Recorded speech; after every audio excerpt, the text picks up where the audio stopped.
गुरु गुरुजन माँ मान नमस्कार। मुई विधानसभा प्रार्थी देशवर मान मो घर हो मुरसुंडी डिस्ट्रिक्ट सोनपुर थाना वीर महाराजपुर। मोर उद्देश्य हो बेकारी मैंने बहुत रही आउ जेन मैंने बेकारी रोजन से पाठ पढ़ीन किंतु किसी जहाँफल मुझे दुखित हो मुझे प्रार्थी हिसाब से इच्छुक मनोनीत कली। आ मोर आशा अच्छे आगे मुझे जब निर्वाचित होबी जययुक्त करी बेकारी मैंने जी आम जी तमिलनाडु से नाई जन मोर विश्वास अच्छे आशा एतकी कही मुझे रही।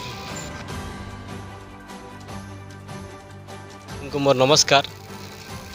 वीर महाराजपुर निर्वाचन मंडली रे आमे कहीं जगार आम प्रार्थी हाँ पड़ला जे वीर महाराजपुर रे बहुत वर्ष धरी करी ई जगार ओडिशार जे शासक अच्छन वर्तमान 20 वर्ष है से अख्तियार कर रखीचन किंतु आज आमर SC ST OBC लुकर जेन दलित कह जाकर किसी आज उन्नतिमूलक काम नहीं दिसबार।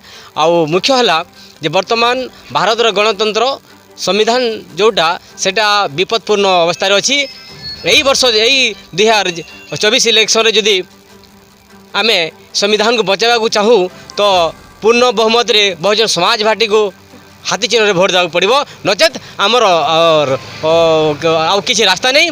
कुकुर भाया जीवन जापन जब करने पड़ो तो आम अलग दल को जावाक पड़ो से बहुजन समाज पार्टी वर्तमान 2024 साधारण निर्वाचन में बहुत बड़ भूमिका निभाऊँगी जहाँफल बीएमपुर निर्वाचन मंडल में टाइम पड़े कसरत हम जोटा कि आम जीता हरा भितर रहबू अलग दल अपेक्षा आम जीतवा उपरे अच्छू। निश्चय आम यही साधारण निर्वाचन में जीतिक देखेबू। जय भीम।